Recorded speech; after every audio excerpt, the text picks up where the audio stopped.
नमस्कार, आप देख रहे हैं जेवीएन न्यूज और मैं हूं आपका। पहले नजर डालते हैं समाचारों की। Himachal Pradesh HRTC conductor union 6 नवंबर को मंडी के भयोली में वेतन विसंगति मामले को लेकर बनाएगी रणनीति। भाजपा का स्वर्णिम दृष्टि पत्र आज के दिन टला, रविवार 6 नवंबर को किया जाएगा जारी।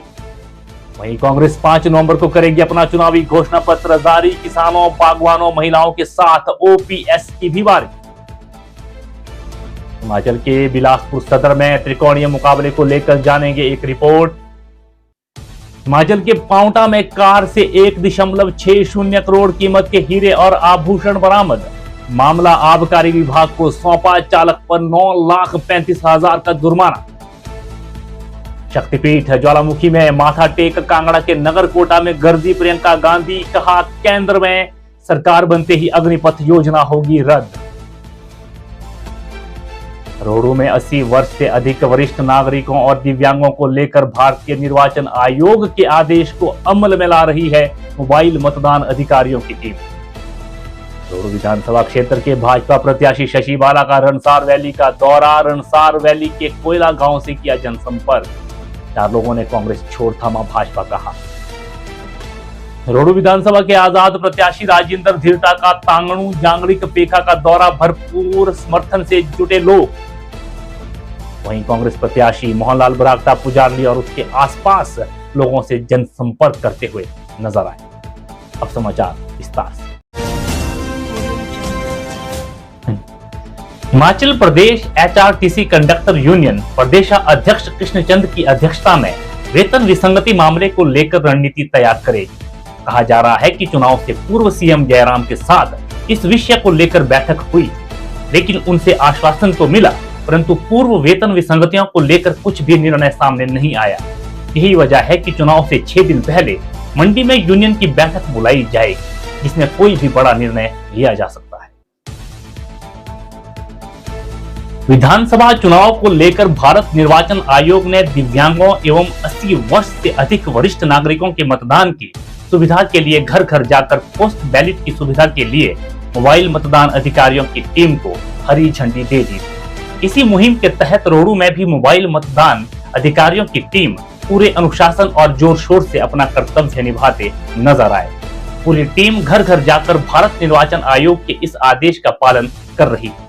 लोगों को इस कार्य के लिए पूरी टीम तथा निर्वाचन आयोग की प्रशंसा करते हुए पाया गया। बिलासपुर सदर की सीट भाजपा के राष्ट्रीय अध्यक्ष जेपी नड्डा की पैतृक सीट मानी जाती है, जहां उन्होंने 3 चुनाव जीते हैं। हालांकि एक बार उन्हें हार का मुंह देखना पड़ा। पेश है एक रिपोर्ट। हिमाचल प्रदेश का एक जिला बिलासपुर, जिसके अंतर्गत आने वाले सदर में भाजपा को अपनों से ही चुनौती मिल रही है और वहां अपनों को लेकर ही मुकाबला त्रिकोणीय हो चुका है। आपकी जानकारी के लिए बता दें, भाजपा ने सिटिंग विधायक सुभाष ठाकुर का टिकट काट लिया था और ऊपर से भाजपा के ही सुभाष शर्मा बागी हो गए। और इस सब का नतीजा यह रहा कि सुभाष शर्मा ने बतौर आजाद उम्मीदवार खुद को चुनावी मैदान में खड़ा कर दिया। ऐसे में जब बागी सुभाष शर्मा आजाद प्रत्याशी के रूप में चुनावी मैदान में है, तो वहीं टिकट कटने से नाराज विधायक सुभाष ठाकुर पार्टी गतिविधियों में कहीं भी मैदान में शामिल नजर नहीं आ रहे और स्थिति त्रिकोणीय मुकाबले की बन चुकी है। भले ही भाजपा हाल ही में एम्स बिलासपुर और हाइड्रो इंजीनियरिंग कॉलेज के लोकार्पण को लेकर अपनी उपलब्धियां भुना रही है, परंतु अपने नाराज विधायक और बागी साथी की बगावत के चलते चिंतित भी है। और चिंतित आखिर क्यों ना हो, क्योंकि यहाँ सवाल भाजपा की प्रतिष्ठा का है।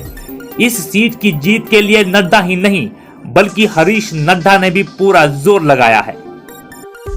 उधर कांग्रेस में भले ही ये अच्छी बात रही हो कि उन्होंने तिलक राज शर्मा को चुनाव न लड़ने के लिए मना दिया है, परंतु ध्यान देने वाली बात यह है कि पूर्व विधायक बंबर ठाकुर को प्रत्याशी बनाए जाने को लेकर तमाम कांग्रेस के दूसरे दावेदार उन्हें नामांकन के दौरान संगीन आरोप लगाकर घेरते हुए नजर आए थे। ऐसे में भले ही कांग्रेस एक दिख रही हो, परंतु अगर नाराज कांग्रेसियों को सेंध लगाने में भाजपा कामयाब हो गई तो परिणाम कुछ भी हो सकता है।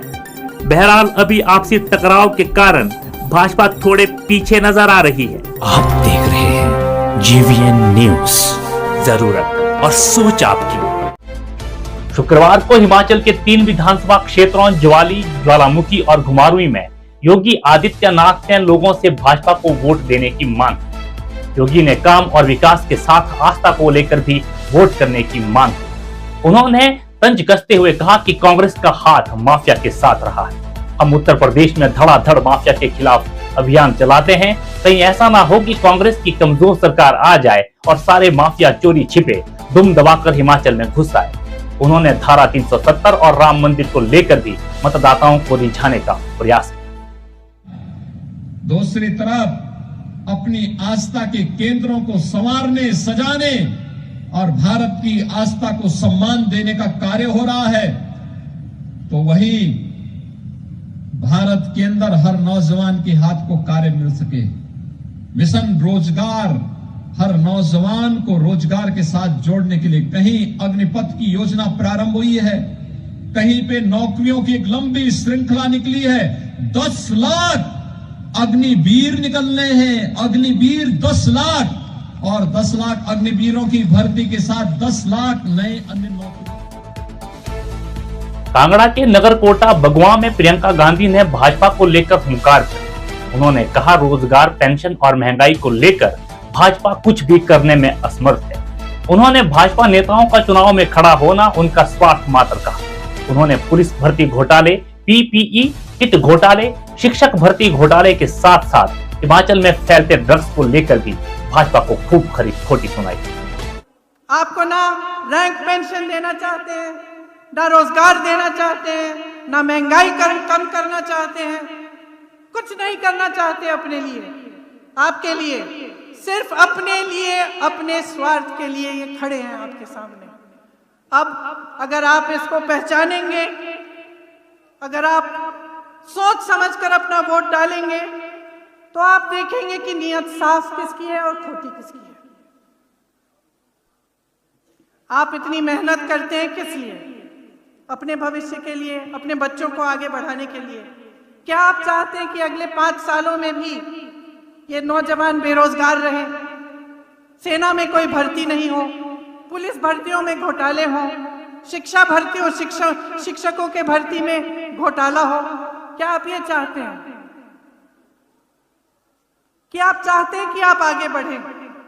आपने मेहनत की, शिक्षित है आपका प्रदेश, अच्छे जॉब्स मिल सकते हैं, यहीं पे हिमाचल प्रदेश में मिलने चाहिए, और संभावना है, ये बात नहीं है कि ये काम नहीं हो सकते।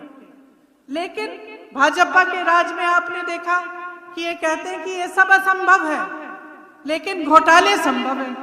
पीपीई किट के घोटाले हुए, मैंने कहा पुलिस भर्ती में घोटाला हुआ, शिक्षक भर्ती में घोटाला हुआ, आजकल ड्रग्स भी बहुत फैले हुए हैं। तो आपके लिए कुछ नहीं हो सकता, लेकिन बड़े बड़े उद्योगपतियों के लिए सब कुछ हो सकता है। क्या ऐसी सरकार चाहते हैं आप?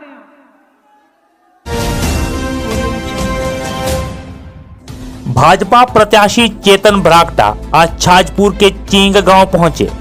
उन्होंने वहां रोहित ठाकुर को पिछले 1 साल के काम को लेकर आड़े हाथों लिया। उन्होंने आरोप लगाया कि रोहित ठाकुर को ठेओग हाटकोटी रोड के अलावा कोई दूसरा मुद्दा ही नजर नहीं आता, जबकि वो बार बार झूठ बोलते हैं। उन्होंने कहा कि रोहित ठाकुर पुलों का श्रेय खुद ले रहे हैं, जबकि ये भाजपा सरकार की ही देन है। वहीं दोची में रोहित ठाकुर ने पूरी जयराम सरकार को ही आड़े हाथों ले लिया। उन्होंने कहा कि भाजपा सरकार ने पिछले 5 साल केवल हमें अनदेखा ही किया है। उन्होंने जनता को विश्वास दिलाया कि इस बार परिवर्तन होगा और कांग्रेस फिर से सत्ता में आएगी, जिससे जुब्बल, कोटखाई और रोहडू का सर्वांगीण विकास संभव होगा।